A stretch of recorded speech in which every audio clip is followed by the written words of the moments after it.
ওই কাফনের মধ্যে কে গোলাম আর কে মালিক, কে ধনী কে গরিব, কাফনে ঢুকলে আর পাওয়া যাবে না, সব একাকার হয়ে যাবে। ওই কবরের সাইজও হবে এক। ওই কবরে রাখিয়া বিদায় বেলা প্রশ্ন করা হবে সবার বেলায় তিনটা, তাও এক। আমাকে যেই প্রশ্ন যুবক, তোমাকে একই প্রশ্ন। রবের পরিচয় দাও, ধর্মের পরিচয় দাও, রহমাতুল লিল আলামিনের পরিচয় দাও। নবী বলেন এই তিনটা প্রশ্নের জবাব যারা দিতে পারবে তাদের কবর হবে রওজাতুম মির রিয়াজিল জান্নাহ। আর যারা জবাব দিতে পারবা না তাদের কবর হবে হুফরাতুম মিন হুফারিন নার। কারা পারবে জবাব দিতে? আমরা হুজুরেরা। এই হুজুরেরা, হুজুরেরা পারার কোনো গ্যারান্টি আছে? নাই। যদি থাকতো রহমতের নবীর হাতের সাহাবা জান্নাতের টিকিট হাতে পাইছেন 10 জন। এই 10 জনের ইতিহাস বইরা দেখো, মরণ পর্যন্ত শুধু কান্না কান্না কান্না কান্না। রহমতের নবী বলেন, আমি আয়েশার হুজরায় রাতে এসা পরে ঘুমায় গেলাম। আমি ঘুমাইলে আমার চোখ বন্ধ, তবে আমার অন্তর ঘুমায় না। আমার মাথার কিনারায় মসজিদে নববী, আমার মসজিদ ছোট ঘর। হঠাৎ ঘুমের মধ্যে রাতের বেলা গভীরে শুনি কান্নার আওয়াজ। আমি হঠাৎ চোখ খুললাম, কে কান্না করে? আমি আস্তে আস্তে উঠলাম। ঘুম থেকে উঠা আমি বের হয়ে দেখি নামাজের মধ্যে একজনে দাঁড়ায় দাঁড়ায় কান্না করে। সাধারণ কেউ কাঁদে না, আমার জান্নাতের সাহাবী আমার কলিজার আবু বকর নামাজে দাঁড়ায় দাঁড়ায় কান্না করে। আমি জিজ্ঞাসা করলাম, নামাজের পরে আবু বকর আপনি নামাজে দাঁড়াইয়া কেন কান্না করলেন? আবু বকর বলেন, ইয়া রাসূলুল্লাহ, হাসরের ময়দানে মালিকের সামনে কেমনে দাঁড়াইয়া হিসাব দিব সেই ভয়। আমি চোখের পানি ছেড়ে কান্না করতেছি, আল্লাহর আদালতে কেমন করে দাঁড়াবো। ও যুবক বাবারা, তাদের কত সুন্দর আমল, কত সুন্দর তাকওয়া, কত সুন্দর তেলাওয়াত, তাদের কত সুন্দর ইখলাস, কত সুন্দর নামাজ, কত সুন্দর রোজা। এত সুন্দর আমলে আমার আল্লাহ খুশি হইয়া জান্নাতের সার্টিফিকেট দিয়েছেন। এরপরেও যদি তারা আল্লাহর আযাবের ভয় নামাজে রাতের বেলা কান্না করেন, তাদের তুলনায় তোমার আমার গলায় রশি লাগায় এত কান্না করা উচিত সারা জীবন। কিন্তু কপাল বড় খারাপ, নিজেও কাঁদি না, কেউ কান্না করে তাও পছন্দ করি না। ও যুবক বাবারা, একটু হিসাবটা মিলাইয়া দেখো, তোমার লাইনে কত যুবক জীবনে মাদ্রাসায় যায় না, আলিফ বা তাও পড়ে নাই, স্কুলে পড়ে, কলেজে পড়ে। সত্য কথা বলো, তোমার মতো যুবক স্কুল কলেজে পড়িয়াও 5 বেলার নামাজ পড়ে, সত্য বলো আসেনি? তোমার কপালে কেন এত অভিশাপ? তুমি কেন পারো না রে বাবা? তোমার মতো যুবক তাকায় দেখো, র্যাব, আর্মি, পুলিশ, বিডিআর এর চাকরি করে, ব্যবসা করে, দেখো 5 ওয়াক্ত নামাজি আছে না? বলো তুমি কেন পারো না? তোমার মতো যুবক রাস্তায় গাড়ি চালায়, 5 বেলার নামাজ পড়ে, তুমি কেন পারবা না? তোমার কপালে তো কেন খারাপ? তোমার উপরে কার অভিশাপ লাগছে জানি না রে বাবা। তোমার মতো যুবক নদীর মধ্যে মাছ ধরে, নামাজ ছাড়ে না, তুমি কেন পারো না? তোমার মতো যুবক doctor, professor, engineer, OC, DC, SP, 5 ওয়াক্ত নামাজি আছে, তুমি কেন পারবা না? মনে মনে ভাবছো হুজুরদের কথা মিথ্যা, কোরআন মিথ্যা। কি ভাবছো? সুবহানাকা লা ইলমা লানা ইল্লা মা إنك أنت العليم الحكيم رب اشرح لي صدري ويسر لي أمري واحلل عقدة من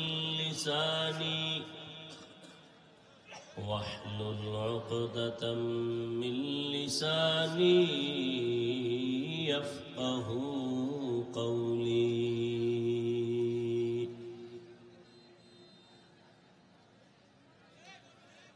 निगाह मुमिन से तो बदल जाती है तकदीर निगाह मुमिन से तो बदल जाती है तकदीर ये बंदा की कुव्वत नहीं कुदरत का इशारा ये बंदा की कुव्वत नहीं कुदरत का इशारा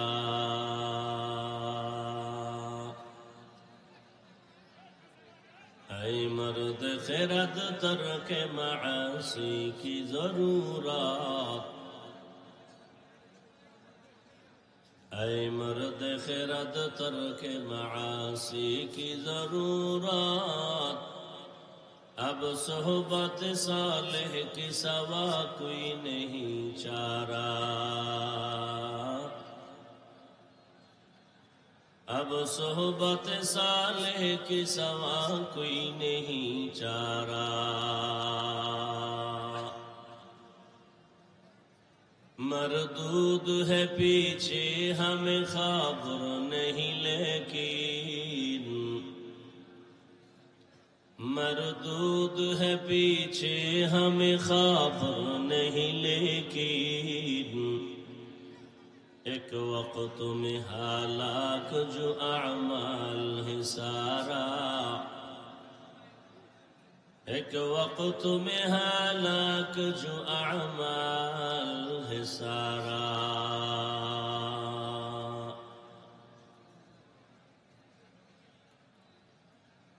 জামিয়া হুসাইনিয়া আশরাফুল উলুম কর্তৃক আয়োজিত বার্ষিক ওয়াজ ও দোয়া মাহফিল 1 ডিসেম্বর 2024 মহতি এ মাহফিলে উপস্থিত মোহতারাম সম্মানিত সভাপতি মুসলিহে উম্মাহ পীরে কামেল আলহাজ হযরত মাওলানা হাফেজ ফয়জুল্লাহ সন্দীপী দামাত বারাকাতুহুম মহাপরিচালক দারুল উলুম মাদানীনগর মাদ্রাসা ঢাকা সহ সভাপতি মুজাহিদ মিল্লাত পীরে কামেল আল্লামা জামাল উদ্দিন মাহমুদ সন্দীপী দামাত বারাকাতুহুম মহাপরিচালক জামিয়া উসমানিয়া রাজশাহী অন্যান্য হযরত উলামায়ে কেরাম অত্র অঞ্চলের বিভিন্ন স্থান থেকে আগত আল্লাহ পাকের আশিকিন জাকিরিন শাকিরিন মুহিব্বিন মুরব্বিয়ান এজাম কলিজার টুকরা আমার সমবয়সী যুবক বন্ধুগণ স্নেহের ছোট ভাই পর্দার আড়ালে মাইকের আওয়াজ শ্রবণরতা সম্মানিত মা ও বোনেরা আল্লাহ পাকের দরবারে শুকর যে আল্লাহ পাক আমাদেরকে সুস্থ রেখেছেন এবং পৃথিবীর শ্রেষ্ঠ মজলিস উলামায়ে আহলে হকের মজলিস গুনাহ মাফের মজলিস তওবা কবুলের মজলিসে হাজির হওয়ার তৌফিক দান করেছেন নিয়ামতের শুকর আদায়ার্থে দিল থেকে জবান খুলে মহব্বতে পড়ি আলহামদুলিল্লাহ দরুদ ও সালাম সৈয়দুল মুরসালিন রাহমাতুল লিল আলামিন শফিউল মুজনিবিন খাতামুন নবিয়্যিন সৈয়দুস সাকালাইন ইমামুল মুরসালিন হযরত মুহাম্মদুর রাসূলুল্লাহ সবাই পড়েন সাল্লাল্লাহু নবীর নামে দুরূদ পড়বেন পুরাটা পড়েন আবার থামলেন কেন পড়েন আবার সওয়াব না গুনাহ একবার পড়বেন 3টা পুরস্কার নগদ 1 নাম্বার পুরস্কার 10টা গুনাহ মাফ দ্বিতীয় পুরস্কার 10টা নেক আমলনামায় যোগ হয়েছে। তৃতীয় পুরস্কার আল্লাহর দরবারে আপনার মর্যাদা 10 গুণ বেড়ে গেছে। আল্লাহর কাছে কি আমল নিয়ে দাঁড়াবেন? অন্তত দরুদের আমলটাও যদি ধরে রাখতে পারেন, আল্লাহর কাছে এটাও পেশ করা যাবে। দরুদ বড় দামি একটি পাওয়ারই আমল।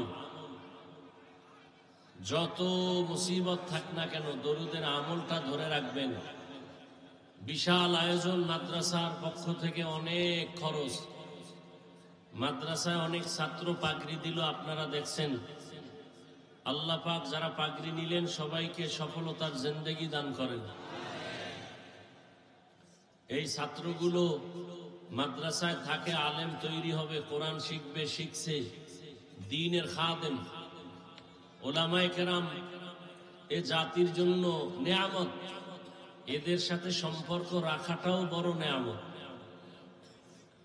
যেভাবে হোক ওলামায়ে কেরামের সাথে সম্পর্ক রাখলে দুনিয়াতেও লাভ, আখিরাতেও লাভ।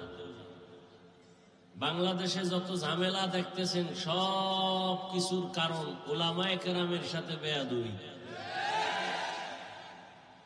ঠিক ঠিক কইয়া আপনারা বেয়াদবি করেন না।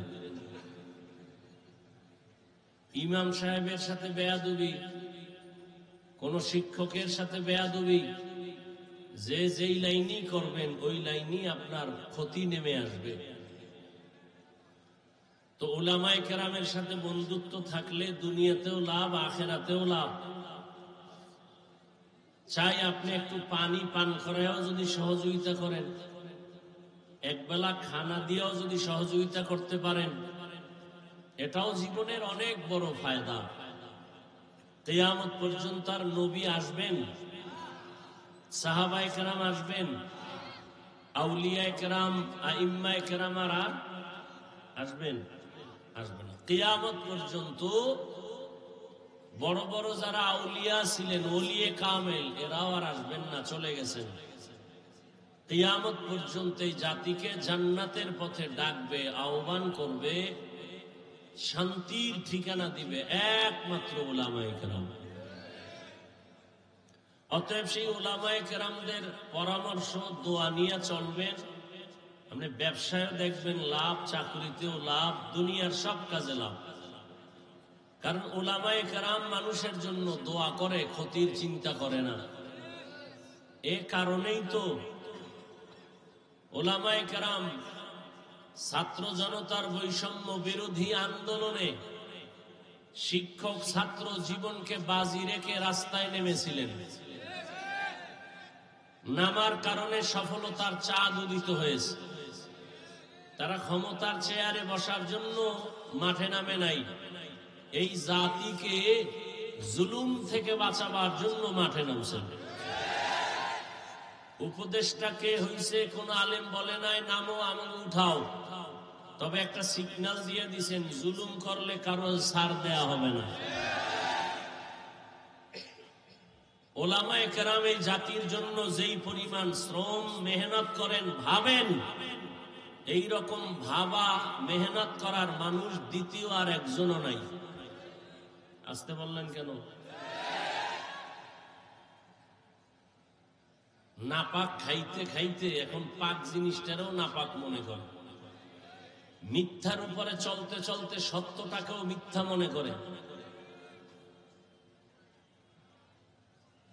ওলামায়ে কেরাম ছাড়া জাতিকে নিয়ে সার্বিক কল্যাণের ভাবনা কেউ ভাবে না। সব ধান্দাবাজ আর চান্দাবাজ। একমাত্র উলামায়ে কেরাম কলিজা দিয়া এই জাতিকে নিয়ে ভাবে 24 ঘন্টা। নিজের বউ, মাইয়া, ভোলা, পরিবার কিচ্ছু নিয়ে ভাবে না, উম্মত নিয়ে ভাবে। আর চান্দাবাজার ধান্দাবাজেরা দল নিয়ে ভাবে, নিজের চেয়ার নিয়ে ভাবে। এই জন্য চেয়ার কখন থাকে কখন থাকে না। আর ওলামায়ে কেরামের চেয়ারের কোনো মেয়াদি নাই। দুনিয়া তো বাদশা, আখিরাতেও বাদশা।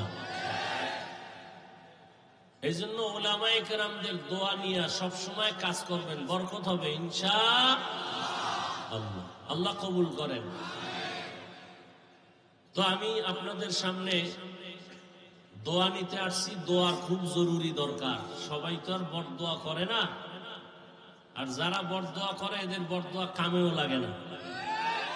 আর যারা দোয়া করে ভালো মানুষ, এদের দোয়া আমার খুব দরকার। কারণ আমার এলেমও নাই, আমলও নাই, দোয়া নিয়ে একটু চলতেছি। দোয়া বড় একটা পাওয়ারই পুঁজি। আর দোয়া ও মুখুল ইবাদাহ, আর দোয়া ও হুয়াল ইবাদাহ। দোয়াটা একটা স্বতন্ত্র ইবাদত, ইবাদতের মগজ। দোয়া বড় দামি। যুবক বাবারা, জীবনে সফল হতে যদি চাও, পরীক্ষায় পাশ করা এক জিনিস, সফল হওয়া আর এক জিনিস। ডাক্তার হওয়া এক জিনিস, সফল ডাক্তার আর এক জিনিস। ইঞ্জিনিয়ার হওয়া একটা, আর সফল ইঞ্জিনিয়ার হওয়া আর একটা। আল্লাহ সফল যদি বানায় তুমি হতে চাও, তাহলে দোয়া ছাড়া হবে না। তোমার সার্টিফিকেট আর লেখাপড়ায় হবে না। আল্লাহর কসম, তুমি সফল ডাক্তার হও, দোয়া লাগবে, লেখাপড়াও লাগবে, সার্টিফিকেট লাগবে, আর কি লাগবে? তোমার জীবনের দোয়ার তিনটা মূল পয়েন্ট। কয়টা? এক নাম্বার দোয়ার মূল পয়েন্ট পিতামাতা, মা বাবা, এদের দোয়া। দ্বিতীয় তোমার মূল পয়েন্ট দোয়া পাওয়ার তোমার জীবনের শিক্ষক ওস্তাদ। তৃতীয় পয়েন্ট হলো মুরব্বী উলামায়ে কেরাম।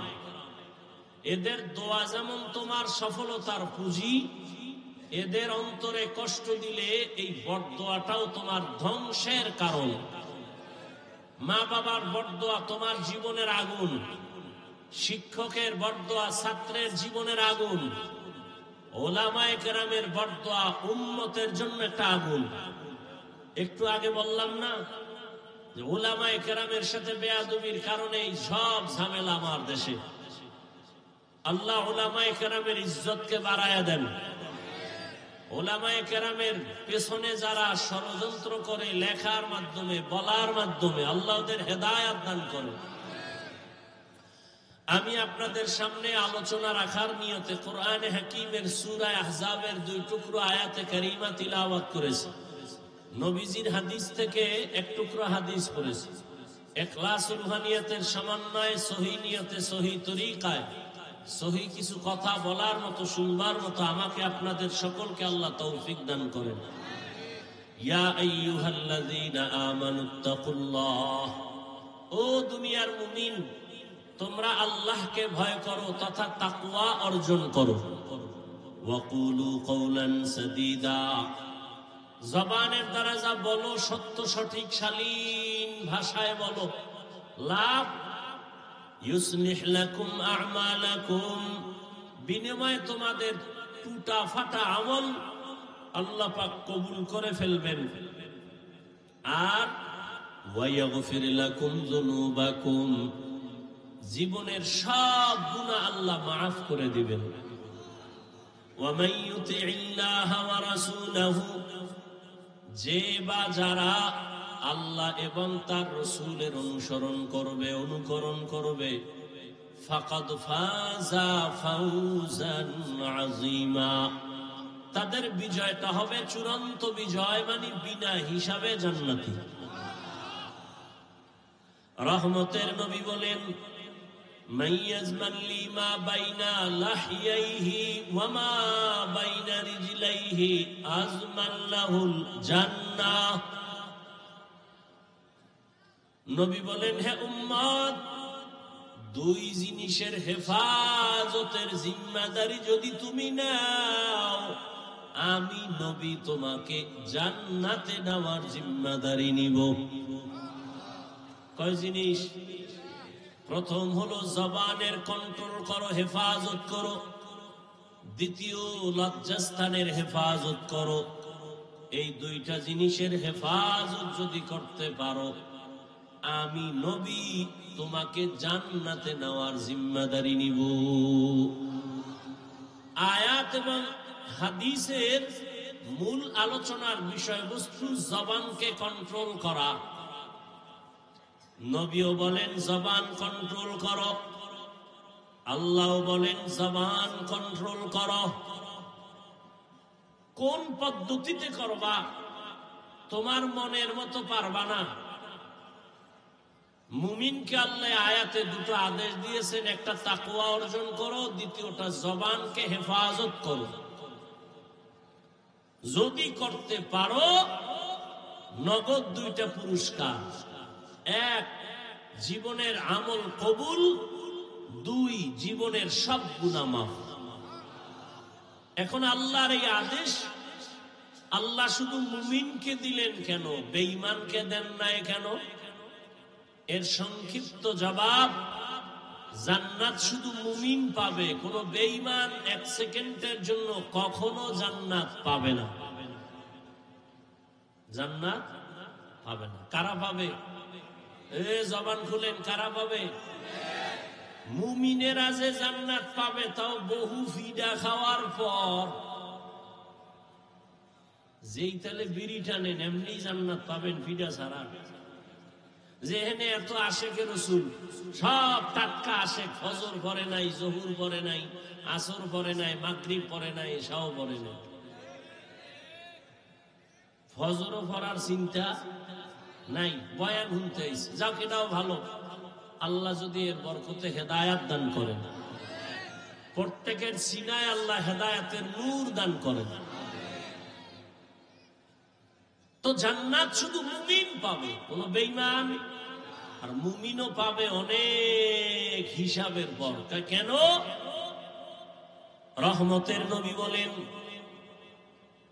আমি মুহাম্মদ শেষ নবী, আমার আগে একদল উম্মত ছিল বনি ইসরাইল, বড় চালাক। এই বনি ইসরাইল নিজেদের মধ্যে দ্বন্দ্ব আর দূরত্ব তৈরি করে দলাদলিতে তারা ৭২ দল হয়েছিল।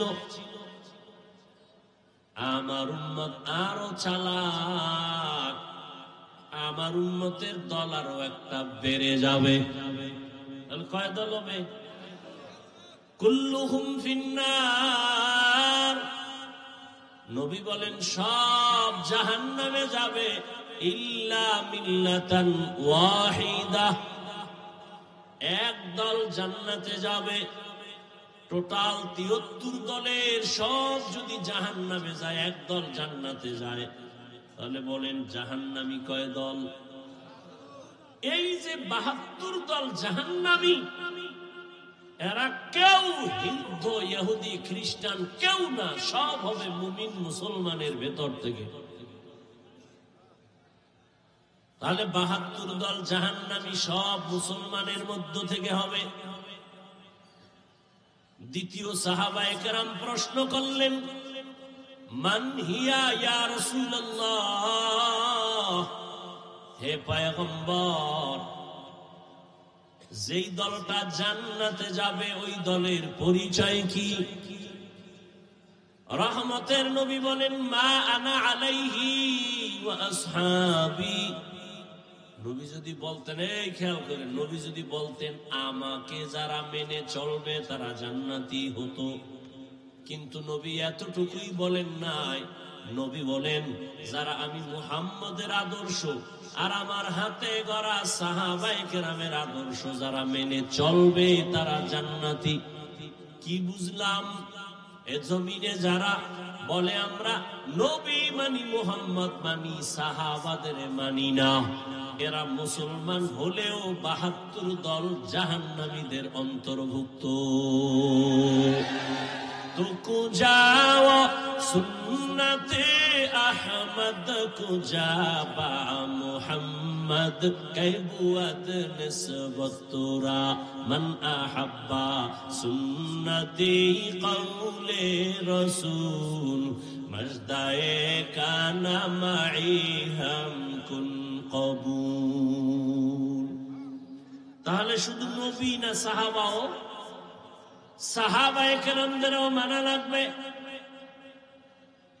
যারা সাহাবায়ে কেরামের বিরোধিতা করে ইশারা ইঙ্গিতে তাদের চিহ্নিত করে নাও। এ যদি হুজুরও হয়, মুসলমানও হয়, তবে ৭২ দল জাহান্নামীদের দলভুক্ত। জান্নাত শুধু মুমিন পাবে, এজন্য আল্লাহ মুমিনকে বললেন আল্লাহকে ভয় কর। জবানকে হেফাজত করো, যদি করতে পারো 2টা পুরস্কার তোমাকে দেওয়া হবে। জীবনের সব আমল কবুল, জীবনে যত গুনাহ করবা সব আমি মাফ করে দিব। 1 নাম্বার আদেশ আল্লাহকে ভয় কর, দ্বিতীয় হলো জবানকে কন্ট্রোল করো। আল্লাহ জবানকে হেফাজতের কথা কেন বললেন?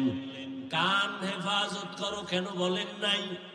চোখ হেফাজত করো এখানে কেন বলেন নাই? হাত হেফাজত করো কেন বলেন নাই? চোখ হেফাজত করো কেন বলেন নাই? জবানকে হেফাজত করো কেন বললেন? এর কারণ হলো পুরা দেহের মধ্যে আপনার আমার জিহ্বা জবান হলো মারাত্মক একটা বড় অস্ত্রের নাম। হাদিসে পাকে রহমতের নবী বলেন, প্রতিদিন সকালবেলা অঙ্গ প্রত্যঙ্গ গুলো জিহ্বা থেকে পানা চায়। ও আল্লাহ, জিহ্বার অত্যাচার থেকে পানা দাও। জবানে জানি আবার কোন কথা বলে পেছ লাগায় দেয়, আর আইসা হামলা শুরু হয় হাতের উপরে, চোখের উপরে। অঙ্গ প্রত্যঙ্গ গুলো আল্লাহর কাছে পানা চায় জবানের খারাপ আচরণ থেকে। এই জবান এমন একটা অস্ত্র, বেলেটের মতো চতুর্পার্শ্বে তার ধার, বেলেটের চারপার্শ্বে ধার, যেদিকেই মারে ওদিকেই কাটে। বলে জিহ্বাটাও এমন। কয় কেমন? কয় তাকায় দেখ, একটা অমুসলিম এই জিহ্বা নাড়ায় যদি বলে লা ইলাহা ইল্লাল্লাহ, ইয়াকিন আর ঈমানের সাথে মুমিন হয়ে গেল। আবার এই জিহ্বাটা নাড়াইয়া যদি বলে আমি আল্লাহ মানি, নবী মানি, কোরআন মানি, তবে নামাজের হুকুম, দাড়ির হুকুম, পর্দার হুকুম মানি না, ঈমান আছে? শেষ। তাহলে একই জিহ্বা একবার মুমিন বানাইলো আর একবার বেঈমান বানাই দিল, কাম একটাই করতেছে। এই জিহ্বা নাড়াইয়া অপরিচিত একটা মেয়েকে যদি সাক্ষীর সামনে বলে তুই আমার স্ত্রী, আমি কবুল করে নিলাম, অপরিচিত মেয়েটা তোমার আপন সঙ্গিনী হয়ে গেল। আবার এই একই জিহ্বা নাড়ায় যদি বলো আপন বউকে বলো তালাক, আছে? তোমার জীবনের আপন সঙ্গিনী বিদায়। বিচারকের চেয়ারের মধ্যে বসিয়া বিচারক যদি জিহ্বা নাড়ায় ডান দিকে তাকায়া ফাঁসির আসামিকে বলে তোকে মুক্তি দিয়া দিলাম, ফুলের মালা পরে বাড়ি যাবে। আবার এই বিচারক একই জিহ্বা নাড়াইয়া যদি বাম দিকে তাকায় বলে নিরপরাধের বলে ধর, নিরপরাধ ব্যক্তির হাতে পুলিশের হ্যান্ডকাপ লেগে যাবে। জিহ্বা এমন একটা অস্ত্র, এই জবানের কথার দ্বারা প্রমাণ হবে আমি ভালো না খারাপ। এই জবানই আমাকে পরিচয় দেয় আমি মুমিন না বেঈমান। আমার হাত পরিচয় দিবে না, চোখ পরিচয় দিবে না আমি মুমিন কিনা। আমার জবানের কথা পরিচয় দিবে আমি ভালো বংশের নাকি খারাপ। আমার জবানের কথায় পরিচয় দিবে আমি ইমানদার নাকি বেঈমান। আমার জবানের কথার দ্বারাই প্রমাণ হবে আমি ভালো নাকি খারাপ। জবানটা বড় মারাত্মক একটা অস্ত্র, তোমার ইচ্ছার বিরুদ্ধে চলে। অগ্রিম তুমি ঘুমায় আছো, এর মধ্যে তোমার জবান চলতেছে, কথা কয় ঘুমাইয়া, কয় না? তাহলে তোমার ইচ্ছার বিরুদ্ধে জবান চলে। এজন্য আল্লাহ কয় জবানকে হেফাজত করো। রহমতের নবীও বলেন জবান হেফাজত করো। মাইকের সাউন্ড কি আর ভালো হবে না? এটা মহা মুসিবত। জামালপুরে এত ভালো ভালো মাইকে অস করে গেলাম জীবনবার, এটা বুঝি না কিছু আমি। আমাদের সারা জিন্দেগির কষ্ট। আমাকে বাতিরও দরকার নাই, প্যান্ডেলেরও দরকার নাই, শুধু মাইক দরকার, আর কিছু লাগে না। এত চিল্লানো যায় নাকি? কথা বইলে অনেক জায়গায় কষ্ট কম হয়, এটা কষ্ট বেশি হইতেছে। এই মাইক কোন জায়গার এটা? হ্যাঁ, কি ইসলামপুর আনলে টাকা কম লাগবে এই জন্য? এই সাউন্ড ঠিক করো। 13টা মেশিন লয়ে বইছে, চালাইতে পারে না।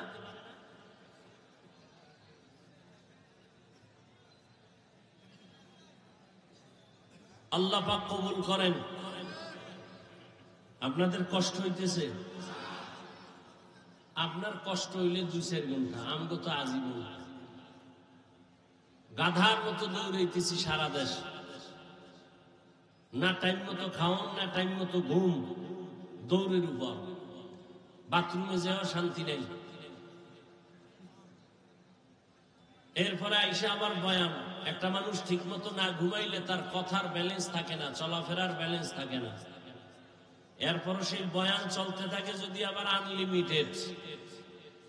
আবার বয়ান যদি 1 লাইনের মানুষ হয় তো 1 লাইনে বয়ান করা যায়, চোখ বন্ধ করে কয়ে টয়ে গেলাম গিয়ে। আর বয়ানটা যদি হয় হরেক ধরনের মানুষ এনে বাবা এদের সামনে, আবার যদি হয় মুখস্থ, কত পেরেশানি। সবকিছু আমার রবের দয়া, বান্দার হাতে কিছুই। ইয়া ইলাহি तू मेरा माबूद है, या इलाही तू मेरा माशूक है। জবানের হেফাজত করো হে গোলাম।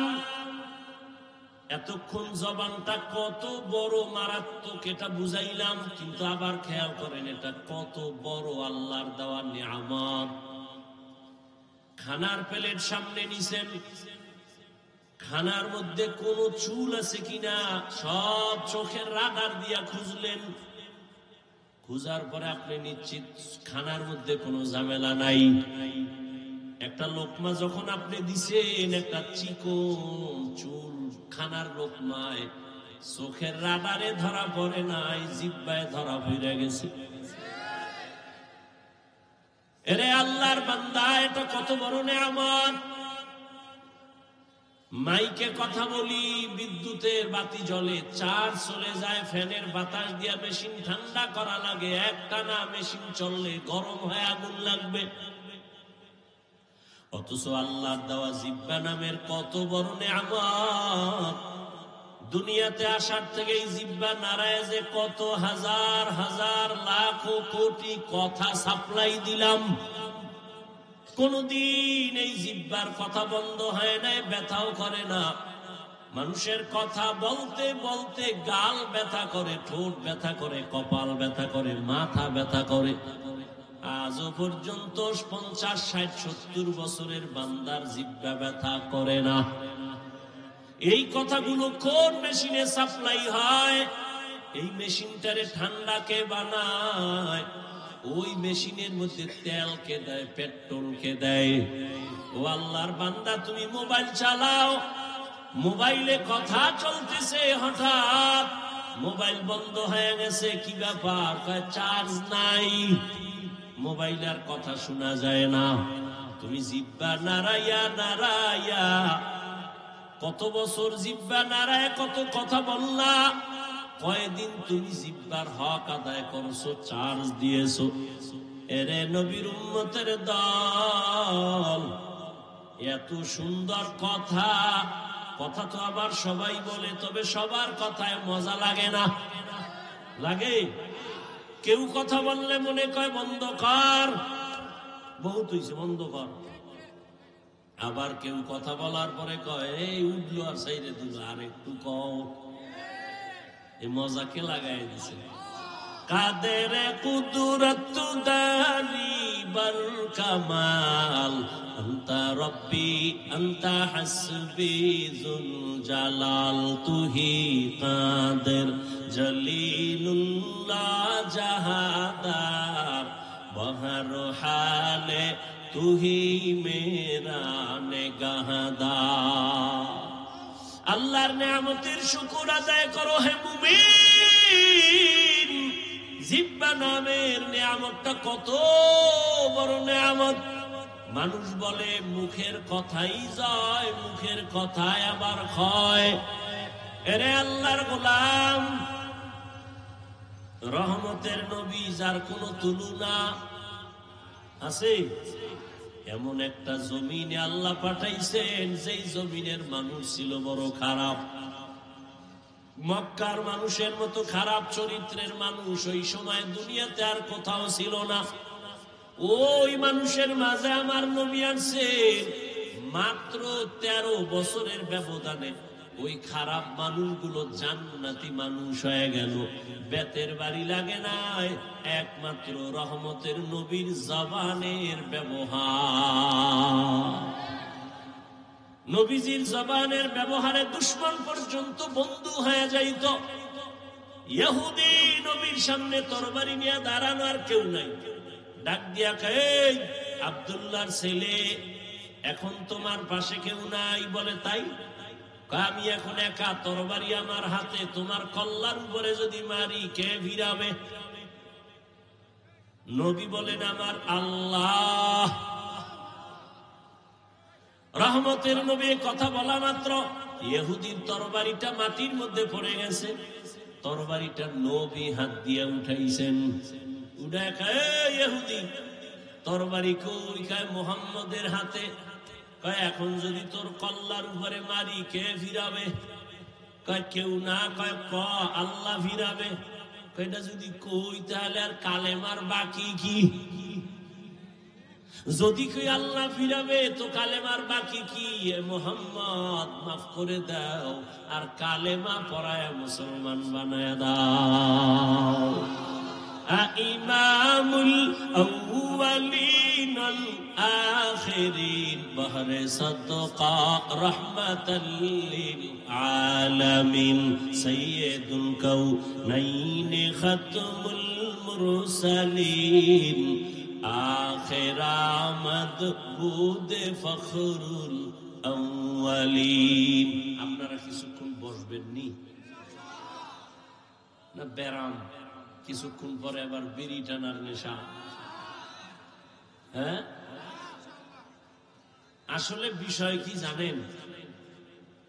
এখানে আসতেও কপাল লাগে, এখানে বসতেও কপাল লাগে, মোনাজাত দিয়া মা বাবার জন্য দোয়া কইরা যাইতেও কপাল লাগে। সবার কপাল তো আর ভালো না। অনেকে আসছে ইসলামপুরে যায়, কিন্তু এই ইসলামের মধ্যে ঢুকে নাই। কই? মহিলা প্যান্ডেল তাওয়াফ করে, আর দোকানে বয়ে বয়ে আড্ডা দেয়, আর তাজা তাজা কবিরা গুনাহ করে। কপাল খারাপ। আর কপাল যদি খারাপ হয়, আমি হাফিজুর রহমান কেন আর মক্কা মদিনার ইমাম কেন? রহমতের নবীর বয়ানও কালেমা ঝুলে না। যেই নবীর চেহারা এক নজর দেখলে ঈমানের সাথে জান্নাত ওয়াজিব, যেই নবীর চেহারা মুবারক এক নজর দেখলে পেটের ক্ষুধা নিবারণ হয়, ওই নবীকে 13 বছর দেখলো, বয়ান শুনলো, কালেমা কপালে আসলো না। কে? আবু জাহাল, এর নাম কফা। আর অন্যদিকে 27 বছরের যুবক তরবারি নিয়ে যায় নবীকে জবাই করবে। রহমতের নবীর সামনে যাইয়া তরবারি ফালায় বলে, ও রহমতের নবী, তরবারি দিয়া আমার কল্লা কেটে দেন, তবে আগে কালেমা রশি গলায় লাগায় দেন। এর নাম কফাল। এর নাম কি? এই জাগো, দীর্ঘ টাইম বসার অভ্যাস নাই, এরা ভিতরে ঢুকছেন কেন? কত আলেম ওলামা মাঠে বসা, সাদা দাড়িওয়ালারা বসা, এদের ধাক্কাইয়া জুতা হাতে লইয়া গায়ে লাগাইয়া এরপরে বাইর হইতেছেন, ভয় লাগে না? আপনার ব্যারাম থাকলে ঢুকছেন কেন? ওই কত আল্লাহর বান্দারা বাইরে দাঁড়ানো আছে না? এরা মন চাইলে আবার দূরে গিয়া বিড়ি টাইনে আবার আসবে, কোনো ঝামেলা নাই। ভিতরে বৈশা উঠা বসা করা এটা তো ভালো না। এতগুলো মানুষ, আলেম ওলামা, মুরব্বীরা, এদের ডেঙ্গিয়ে বের হন, এটা তো আদব নয়। এই ব্যারাম কেন? কপাল খারাপ হয়ে গেছে। আল্লাহ সবাইকে হেদায়েত দান করুন। আপনারা বেশি কষ্ট মনে করলে আমি ছেড়ে দেই। আল্লাহ সবাইকে কবুল করেন। তাহলে কেউ উঠবেন না তো ইনশাআল্লাহ? উঠবেন না তো উঠবেন না, কেউ উঠতে চাইলে উঠতে দিবেন না। 2-3 জনে আসতে তারে শোয়ায় ফেলাইবেন জায়গা, যে তুই মোটামুটি ঘন্টা তুই ঘুমা, ওরে আর মাথা উঠে দেবেন না। যাও, আন্দোলন হইছে 5 তারিখ, আর একটা আজকে হইয়া যাও। স্বাধীনতা তো এখনো শেষ হয় নাই। কি জামালপুর ইসলামপুরের মানুষ কি দেশ স্বাধীন না? দেশ স্বাধীন। দেশ স্বাধীন হলে চট্টগ্রামে আইনজীবীর গলায় ছুরি চালায় কে? মুসলমান তো স্বাধীন বলে চিৎকার দিলে স্বাধীন। এই জমিনের মধ্যে উলামায়ে কেরাম সিনা টান করে কথা বলবে, কোন সুদখোর বেনামাজির অনুমতি লাগবে না যেদিন। এই থামো, আবার যখন লাগবে রেডি থাও, ওই মাঠে নামা লাগবে।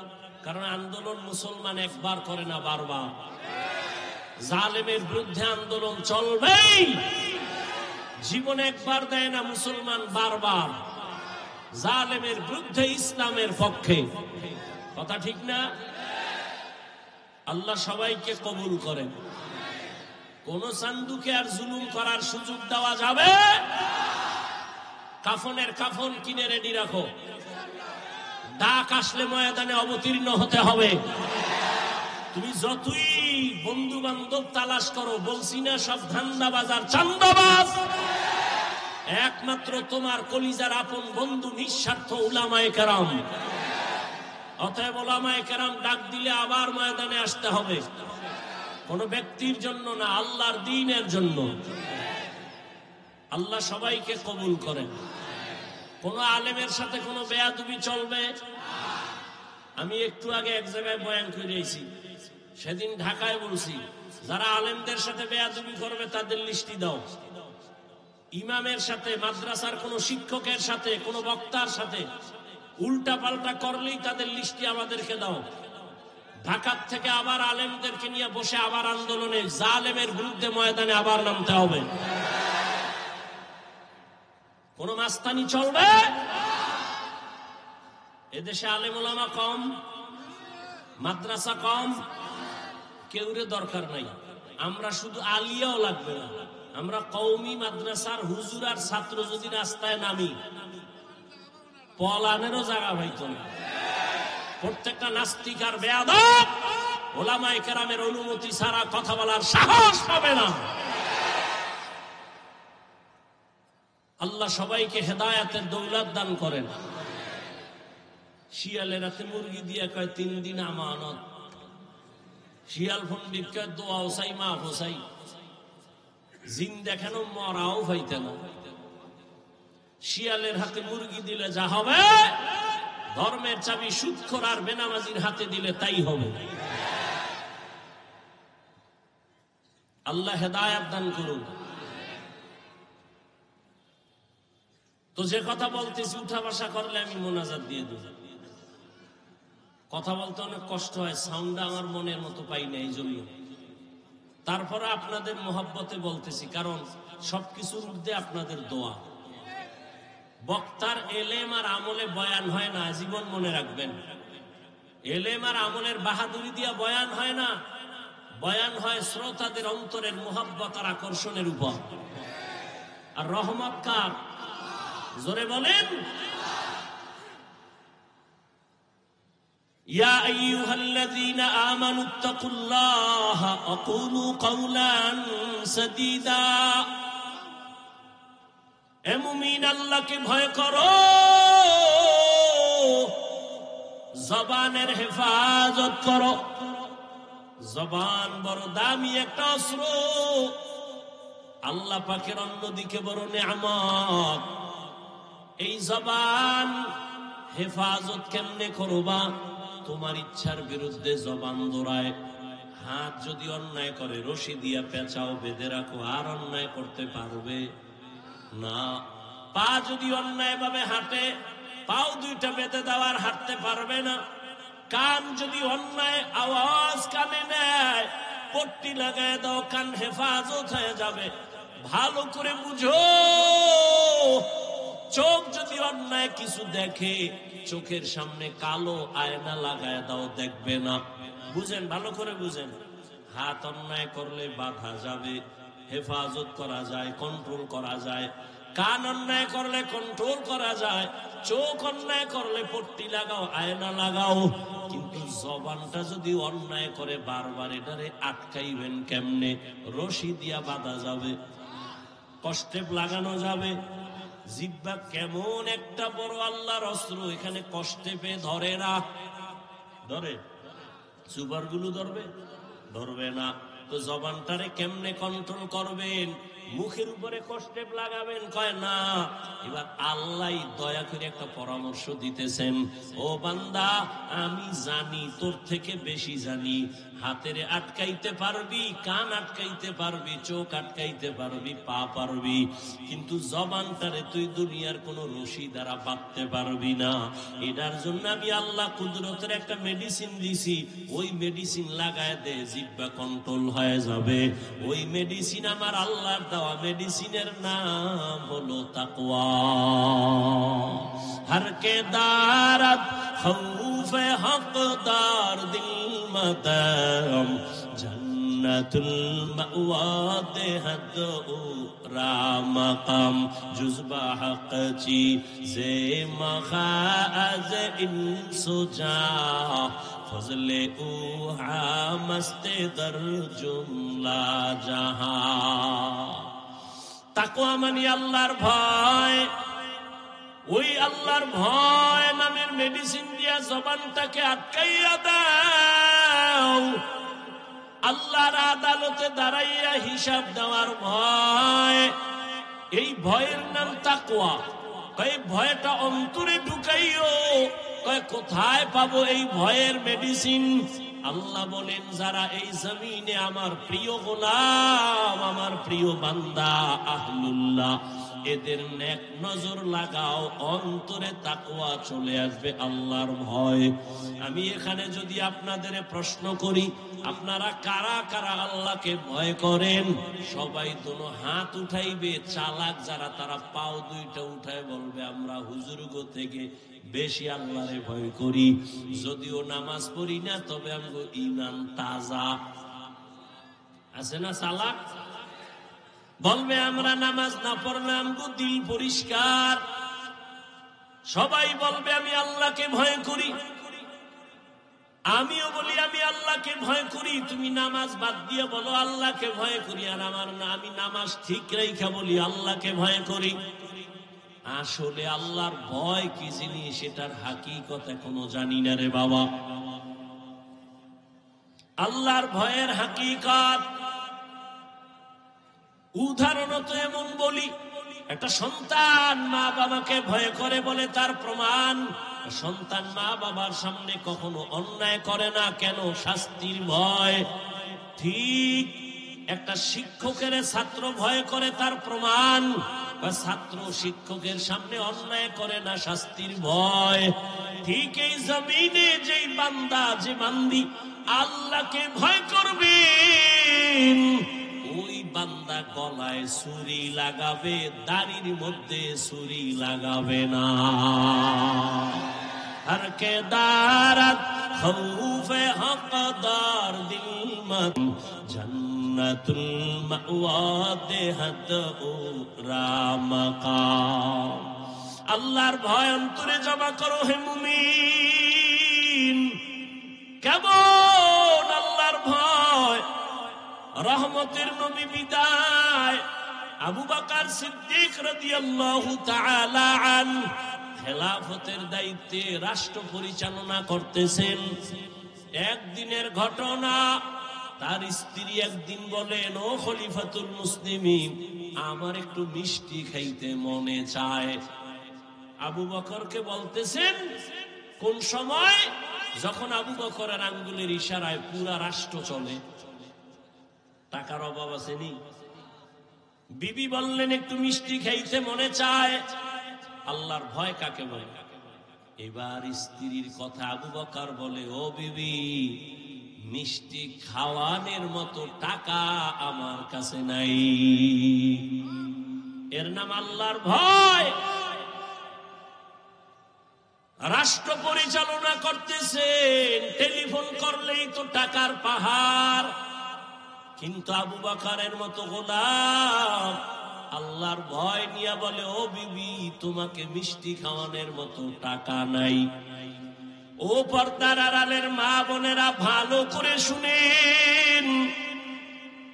স্ত্রী কিছুদিন চুপ হয়ে গেল, কিছুদিন পরে আলাদা কিছু টাকা দিয়া বলে, ও খলিফাতুল মুসলিমিন, আপনার কাছে টাকা নাই মানলাম, আমি আলাদা কিছু টাকা দিলাম, এই টাকা দিয়া মিষ্টি এনে দেন।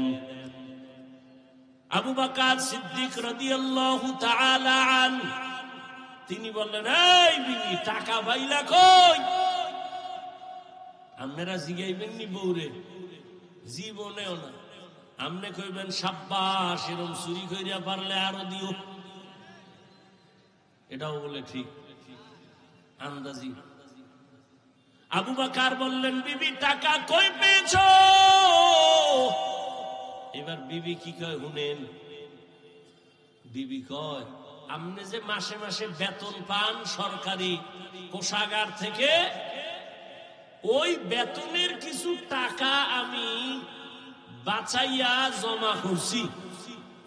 এবার দেখেন আবু বকর কি কয়, তাহলে তো বুঝলাম আমার বেতনের টাকার থেকে এই টাকাগুলো বাড়তি, এই টাকা না হইলেও তো সংসার চলে, তাহলে আগামী মাস থেকে বেতনের এই টাকা কমাইয়া নিব, এই টাকা কমাইয়া নিব, আমার বেতনে এত টাকা লাগে না। এর নাম আল্লাহর ভয়। রামগো দেশের আল্লাহর ভয় দেখছেন? সুইস ব্যাংকে আল্লাহর ভয়, 10 তলা বিল্ডিং, কোটি কোটি কোটি কোটি, কত হাজার কোটি খবর নাই। ও আল্লাহর বান্দা, আল্লাহর ভয় যতদিন না আসবে ততদিন পর্যন্ত বান্দার জীবনটা কন্ট্রোল করা সম্ভব হবে না। আর এটাও চির সত্য, আল্লাহর ভয় ততদিন পর্যন্ত আপনার অর্জন হবে না যতদিন পর্যন্ত আল্লাহর ওলিদের বন্ধু হবেন না। আউলিয়ারা কারে উকবা ইখতিয়ার, জাহেলারা কারে দুনিয়া ইখতিয়ার, মাইলে মোমেন সোয়ে মোমেন মিশাওয়াত, মাইলে কাফের সোয়ে কাফের মিশাওয়াত।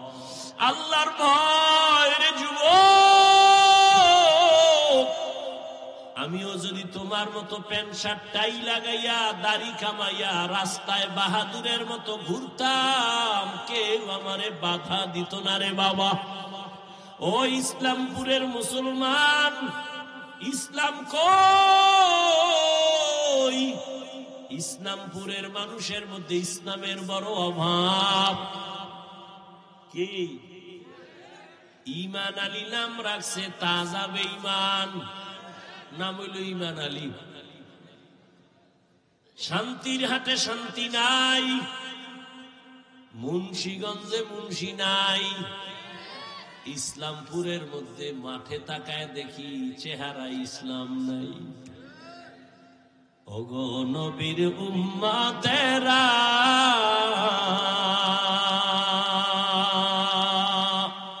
হয়ে আজি দিশাহারা,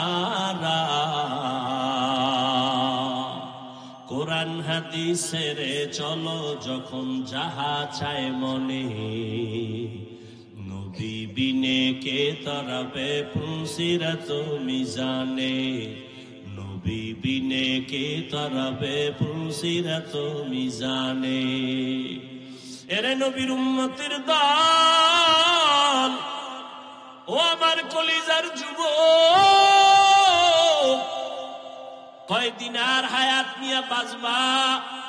এমন একটা দিন নাই যুবকের লাশের খবর নাই। ও যুবক বাবা, এতক্ষণ যে আমি চিল্লাইয়া তোমার সামনে কথা বললাম, একবারও বলি নাই আমি 5 কল্লি মাথায় দিয়েছি তুমিও দাও, না হয় জাহান্নামে যাইবা। আমি কওমি মাদ্রাসার সন্তান, তুমি যদি কওমিতে না যাও তোমার কপাল নষ্ট হবে বলি নাই। আমি তাবলীগের সন্তান, আমি পীরের মুরিদ, একবারও বলি নাই তাবলীগ আর পীরের কাছে না গেলে জাহান্নামে যাইবা। আমি তোমাদের কি বুঝাইতে চাই বাবা, আমি একথা বলি না হুজুর হও, পাগড়ি লাগাও, তসবিহ পড়ো না রে বাবা, এত ভয় পেও না। তুমি স্কুলে পড়ো, তুমি কলেজে পড়ো, তুমি চাকরি করো, তুমি ব্যবসা করো, তোমার জায়গায় থাইকা কেমনে তুমি মদিনার পথ ধরবা, জান্নাতের পথ ধরবা, এই কিছু পরামর্শ দেওয়াই হলো আমার কাজ। ও বাবা, পরামর্শ দিয়া যায়, নবীর তরিকা ছাড়া শান্তির কোনো পথ নাই। আজকে দেখো ইসলামপুরের ময়দানে হাজার হাজার হাজার হাজার এত মানুষ, টাকাওয়ালারা যদি এতগুলো মানুষ এই ইসলামপুরের কোন মাঠে জমা করতে চাইতো, কত পেরেশানি তার মাথায় আসতো। এই মানুষগুলোরে আসা যাওয়ার ফ্রি গাড়ি দেওয়া লাগতো, বসার জন্য ভিআইপি ব্যবস্থা, এরপরে ফাঁকে ফাঁকে নাস্তা, নাস্তা না দিলে আবার চেয়ারের বাড়ি। আবার এই মানুষগুলো সব টাকা দিলেও এই জান্নাতি মানুষ এই প্যান্ডেলে আসতো না। এলাকার যত গাঞ্জাখোরেরা সব এসে হাজির হইতো, আর এখানে সব জান্নাতি মানুষ, দাড়িওয়ালারা, আলেম ওলামারা নিজের টাকা দিয়া ভাড়া দিয়ে এখানে আসছেন। বসার বিছানাটাও ভালো না, দুনিয়াতে এর থেকে নিম্ন বিছানার নাই। অনেকে জায়গা না পায় দাঁড়ায় বসে আছে, কেউ বসে আছে, কে বড় কে ছোট, কে আলেম কে মূর্খ, কে ধনী কে গরিব, কোনো ভেদাভেদ নাই, চুপচাপ বসা। এতগুলো মানুষের নিয়ন্ত্রণ করার জন্য কত পুলিশের প্রয়োজন হইতো, কিন্তু এত মানুষ এখানে আছে, কোনো পুলিশের পেরেশানিও নাই, প্রশাসন লাগলো না, মানুষ সব ঠান্ডা ভাবে বসে আছে। আমার মনে হয় আমি যদি জিজ্ঞাসা করি, প্রত্যেকটা মানুষের পেটে এখন ক্ষুধা, রাত্র অনেক বেড়ে গেছে। গ্রাম অঞ্চলের মানুষ এত রাত সজাগ থাকে না, 7:30টায় এসা বইরা তাড়াতাড়ি ঘুমায় যাইতো, এক ঘুম হয়ে যাইতো।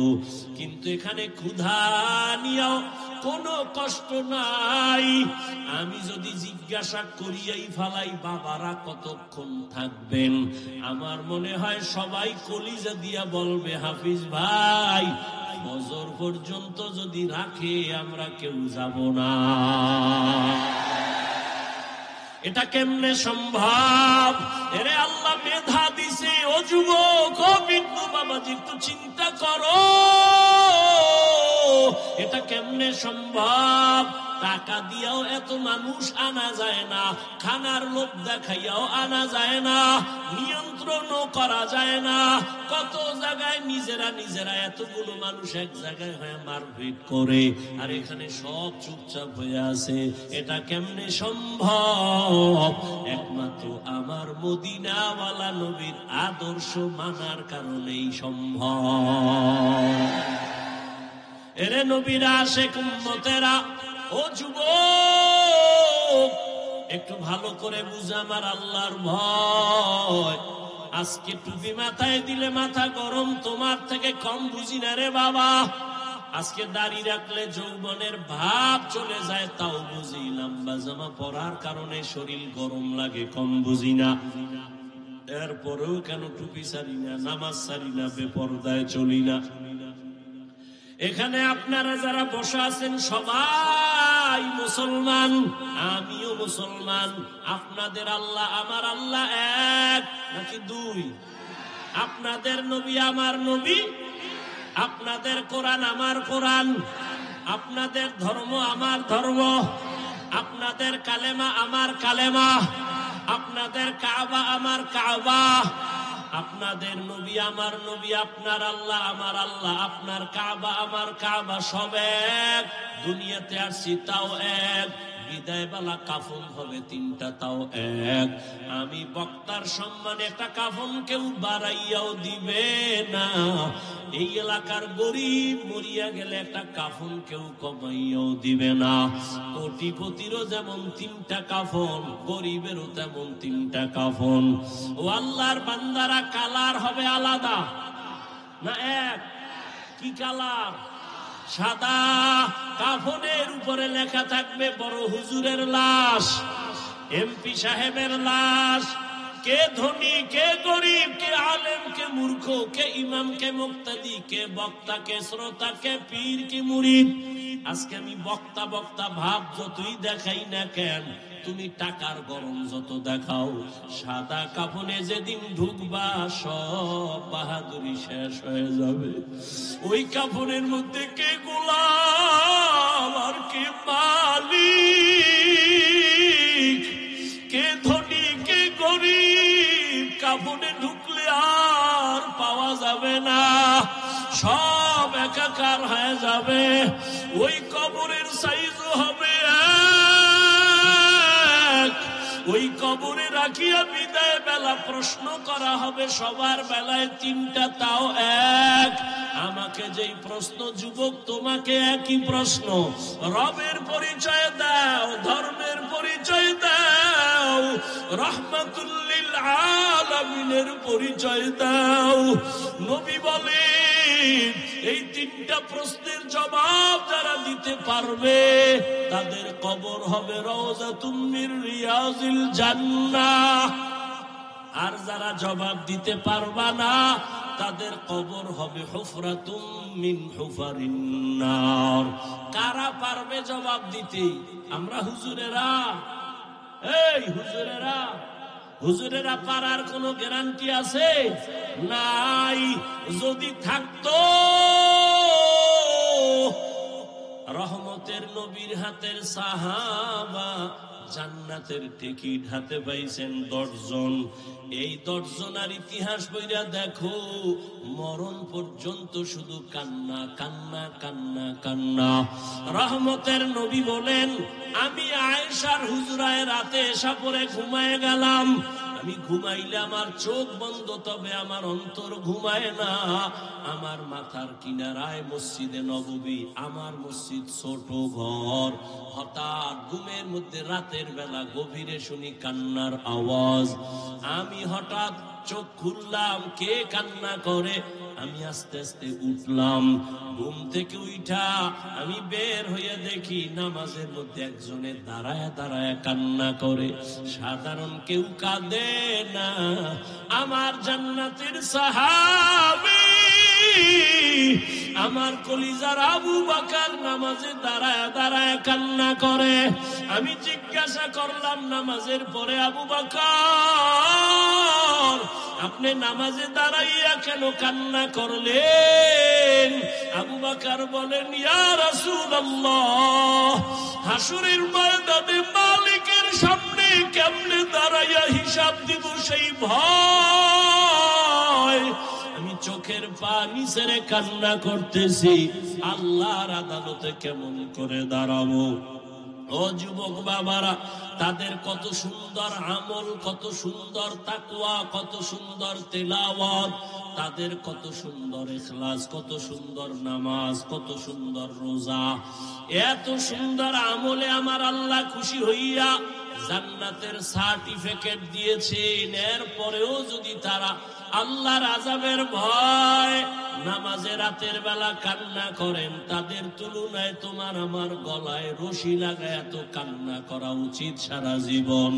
কিন্তু কপাল বড় খারাপ, নিজেও কাঁদি না, কেউ কান্না করে তাও পছন্দ করি না। ও যুবক বাবারা, একটু হিসাবটা মিলাইয়া দেখো, তোমার লাইনে কত যুবক জীবনে মাদ্রাসায় যায় না, আলিফ বা তাও পড়ে নাই, স্কুলে পড়ে, কলেজে পড়ে। সত্য কথা বলো, তোমার মতো যুবক স্কুল কলেজে পড়িয়াও 5 বেলার নামাজ পড়ে, সত্য বলো আসেনি? তোমার কপালে কেন এত অভিশাপ? তুমি কেন পারো না রে বাবা? তোমার মতো যুবক তাকায় দেখো র্যাব, আর্মি, পুলিশ, বিডিআর এর চাকরি করে, ব্যবসা করে, দেখো 5 ওয়াক্ত নামাজি আছে না? বলো তুমি কেন পারো না? তোমার মতো যুবক রাস্তায় গাড়ি চালায়, 5 বেলার নামাজ পড়ে, তুমি কেন পারবা না? তোমার কপালে তো কেন খারাপ? তোমার উপরে কার অভিশাপ লাগছে জানি না রে বাবা। তোমার মতো যুবক নদীর মধ্যে মাছ ধরে, নামাজ ছাড়ে না, তুমি কেন পারো না? তোমার মতো যুবক doctor, professor, engineer, OC, DC, SP, 5 ওয়াক্ত নামাজি আছে, তুমি কেন পারবা না? মনে মনে ভাবছো হুজুরদের কথা মিথ্যা, কোরআন মিথ্যা। কি ভাবছো? মনে করছো তোরা অনেক উপরে উঠছো? এরে যুবক, বিপদে বিপদে কেউ হাসে, কেউ কাঁদে, কিন্তু উলামায়ে কেরাম, নবীর আদর্শ যারা মানে তাদের কোনো চিন্তাই নাই। করোনার ভিতরে স্কুল বন্ধ, কলেজ বন্ধ, চাকরি বন্ধ, ব্যবসা বন্ধ, ফ্যাক্টরি বন্ধ, গাড়ি বন্ধ, সব বন্ধ। উলামায়ে কেরামের একটা মাদ্রাসাও বন্ধ হয় নাই। না খাইয়াও কোনো আলেম মরে নাই, ভিক্ষাও করে নাই। ও যুবক, তোমার মতো যুবক যদি জেনারেল লাইনে থাকিয়া নামাজ পড়ে, তুমি কেন পারবা না? ও বৃদ্ধ বাবাজিরা, তো আপনার মতো কত বাবা মসজিদে গিয়া 5 বেলার নামাজ আদায় করে, আপনি কেন পারেন না? ও পর্দার আড়ালের মা বোনেরা, এতক্ষণ আমি আপনাদের সন্তানদের বয়ান শুনাইলাম। এই বয়ানটা বাস্তবায়ন করতে হলে মা আপনার চোখের পানি আর দোয়া লাগবে। ও পর্দার আড়ালের মা, আপনাদের জীবনটা কতই যে ধন্য। আজকে ইসলামপুরের স্টেজে কত কোরআনওয়ালার মাথায় পাগড়ি দেওয়া হলো। এদের মা বাবার মতো ঈদের আনন্দে আর কেউ নাই। ও পর্দার আড়ালের মা, মনে কি চায় না একটা আদর্শ সন্তানের মা হইয়া কবরে যাবেন? আপনারা তো নবীদের মায়ের মতো দামি মা, সাহাবায়ে কেরামদের মায়ের মতো দামি। আপনারা তো খাদিজা রাদিয়াল্লাহু তাআলা আনহার মতো দামি। আপনারা তো আয়েশা রাদিয়াল্লাহু তাআলা আনহার মতো দামি, ফাতেমা রাদিয়াল্লাহু আনহার মতো দামি। আপনারা তো ইসমাঈল নবীর মা হাজেরা আলাইহাস সালামের মতো দামি। আপনারা তো ঈসা নবীর মা মারিয়াম আলাইহাস সালামের মতো দামি। এমন কি দুনিয়াতে আল্লাহর বড় দুশমন ফেরাউন, তার স্ত্রীর নাম কি? আসিয়া, কেমন আল্লাহর গোলাম বান্দি হয়ে গেলেন। ও পর্দার আড়ালের মা, রহমতের নবী বলেন, আসিয়া কিয়ামতের দিন জান্নাতে যাবে আর আমার সাথে বিবাহের ব্যবস্থা হয়ে যাবে। ও পর্দার আড়ালের আম্মা জানেরা, যেই ফেরাউন আল্লাহর এত বড় দুশমন, ওই ফেরাউনের স্ত্রী হইয়া আসিয়া আল্লাহর হুকুম জীবনে মানিয়া আল্লাহর মোহাব্বত নিয়ে দুনিয়ার থেকে চলে গেল। ও পর্দার আড়ালের আম্মা জানেরা, আপনাদের স্বামী তো ফেরাউনের মতো খারাপ না। আপনি যদি নামাজ পড়ে দোয়া করতেন, পর্দা করতেন, স্বামীর মাল হেফাজত করতেন, স্বামীটারে বুঝাইতেন আর কোনদিন হারাম টাকা ঘরে আনবা না, অবৈধ কামাই করবা না, হারাম খাইয়া আমাদের রক্ত সন্তানের রক্ত নাপাক করব না। আপনি যদি বুঝাইতেন, আল্লাহর বান্দা হারাম টাকা ঘরে আনতো না। সন্তানটাকে যদি আদর্শওয়ালা ডাক্তার বানায় যাইতেন, দুনিয়ার মানুষ আপনার সন্তানের ব্যবহারে কলিজা দিয়া দোয়া করত, আপনি মাও দোয়া পায়া যাইতেন রে মা। এজন্য বলে গেলাম মা, এখনো সময় আছে, তওবা করেন। একটা সন্তানকে ডাক্তার বানাবেন, ইঞ্জিনিয়ার বানাবেন, একজন প্রফেসর বানাবেন, তবে আমার দাবি বেয়াদব বানাবেন না। আপনার সন্তানের আচরণে কোনোদিন যেন কেউ কষ্ট না পায়, আল্লাহর বিরুদ্ধে না যায়। আপনার সন্তানের কথা আর কাজে যেন আমার আল্লাহ খুশি থাকে, নবী যেন কষ্ট না পায়, মা বাবা যেন কষ্ট না পায়, উলামায়ে কেরাম কষ্ট যেন না পায়, শিক্ষক মুরব্বীরা যেন কষ্ট না পায়। ও যুবক, এখনো সময় আছে, তওবা করে নাও। আল্লাহর মুহাব্বত নিয়ে তওবা করো, মনেরে বুঝাও, ও আল্লাহ আমার কপাল কেন এত খারাপ। তোমার মতো যুবক যদি জেনারেল লাইনে থাকিয়া নামাজ পড়ে দাড়ি রেখে পর্দা করে, তুমি পারবা না কেন? মনে মনে তওবা করো আর বলো, হে আল্লাহ জীবনে তো কম গুনাহ করি নাই, মনে চাইছে নামাজ পড়বো না পড়ি নাই, মনে চাইছে পার্কে যাব দৌড়ায় গেলাম, মনে চাইছে কাউকে গালি দিব দিয়েছি, মনে চাইছে আড্ডা দিব দিয়েছি, আজকে থেকে তওবা করলাম আর নামাজ ছাড়বো না, বেপরদায় চলবো না, দাড়ি কাটবো না। ও আল্লাহর বান্দারা, আজকে আমি মুসলমান, তুমিও মুসলমান, তোমার আমার আল্লাহ এক, নবী এক, কোরআন এক, কাবা এক, ধর্ম এক, কালেমা এক, অথচ আমার মাথায় টুপি না দিলে লজ্জা পাই, অথচ তুমি টুপি দিতে লজ্জা পাও, আমি দাড়ি কাটতে গেলে লজ্জা পাই, আর তুমি কেমন মুসলমান যে দাড়ি রাখতে গেলে লজ্জা পাও? আমি বেপরদায় চলতে লজ্জা পাই, তুমি পর্দা করতে গেলে লজ্জা পাও। এর একটাই মাত্র কারণ, এত বয়ান তুমিও জানো আমিও শুনাই, তাবলীগওয়ালাদের বয়ান, পীর মাশায়েখের বয়ান, জুমার দিন খতিব সাহেবদের বয়ান, এরপরেও কেন তোমার আমলের পরিবর্তন আসে না? এর একমাত্র কারণ, আল্লাহর আদালতে দাঁড়াইয়া হিসাব দেওয়া লাগবে, চিন্তাই তোমার অন্তরে নাই। ওরে যতই বাহাদুরি করো রে যুবক, এখনো আল্লাহর ভয় অন্তরে জমা নাও, আলেমদের দোয়া নিয়ে সামনে আগাও, আর জীবনে গুনাহ করিও না রে বাবা। এক সেকেন্ডের সূর্যের গরম সহ্য করতে পারো না, একটা মশার কামড় সইতে পারো না রে বাবা, একটা বেতের বাড়ি সহ্য করতে পারো না। আল্লাহর কোরআন তুরন্তর যদি বলে সত্য, গুনাহগার হইয়া যদি আল্লাহর আদালতে দাঁড়াও, সূর্যের গরমে মাথার মগজগুলো ভাতের মারের মতো ফুটতে থাকবে, জাহান্নামের গরম কেমন করে সহ্য করবা? ও আল্লাহর বান্দা, সাপ বিচ্ছুর আক্রমণ কেমনে সহ্য করবা? মাটির চাপ কেমনে সহ্য করবা? এখনো সময় আছে, চক্ষু বন্ধ করে পারোনি, 2 ফোঁটা চোখের পানি ছেড়ে ক্ষমা চাও। ওরে সন্তান যদি মায়ের বাবার শাস্তির ভয়ে কান্না করে, একটা ছাত্র যদি শিক্ষকের শাস্তির ভয়ে চোখের পানি ফেলে ক্ষমা চাইতে পারে, আমার আল্লাহর আযাবকে এত ছোট মনে করবা না রে বাবা। ওই আমার আল্লাহর আযাব বড় ভয়ঙ্কর, যেই ভয়ঙ্কর আযাবের কারণে আমার নবী পর্যন্ত কান্না করতেছিলেন। আমার উম্মত কিয়ামতের ময়দানে কি উপায় হবে? এখনো সময় আছে, তওবা করে নাও। হেদায়েতের মালিক আমার আল্লাহ, ইজ্জতের মালিক আমার আল্লাহ, রিজিকের মালিক আমার আল্লাহ। জীবনে আর যতদিন বাঁচবো, আল্লাহকে মনে মনে বলো, আল্লাহ আর নামাজ ছাড়বো না, আর বেপরদায় চলবো না, উলামায়ে কেরামের পরামর্শ নিয়ে নবীর তরিকা মেনে চলবো। তওবা করার মতো যদি কারো অন্তর তৈরি হয়, মুনাফিকি যদি না থাকে, খাঁটি তওবার নিয়ত যাদের আছে, 2 হাত আল্লাহকে দেখাইয়া দাও। আয় আল্লাহ, আপনি হাতগুলো কবুল করে নেন, তওবা কবুল করে নেন।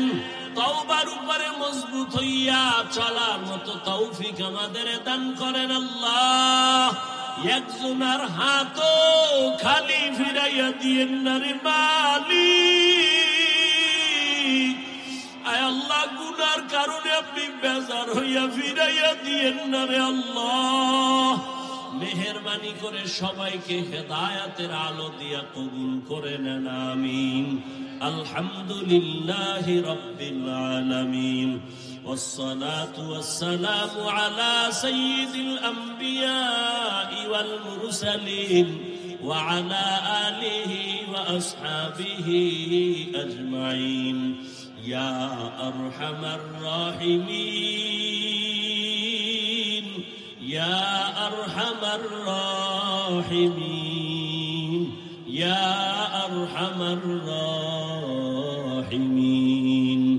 رب ارحمهما كما ربياني صغيرا اللهم إنك عفو كريم তুহিব্বুল আফওয়া ফা'ফু আন্না আল্লাহুম্মা ইন্না নাসআলুকা রিযাকা ওয়াল জান্নাহ ওয়া নাউযু বিকা মিন সাখাতিকা ওয়ান নার اللهم إنا نعوذ بك من البرص والجنون والجذام وسيء الأسقام اللهم إني ظلمت نفسي ظلما كثيرا ولا يغفر الذنوب إلا أنت فاغفر لي مغفرة من عندك وارحمني إنك أنت الغفور الرحيم আয় আল্লাহ গুনার বোঝা নিয়ে আমরা আপনার দরওয়াজায় হাজির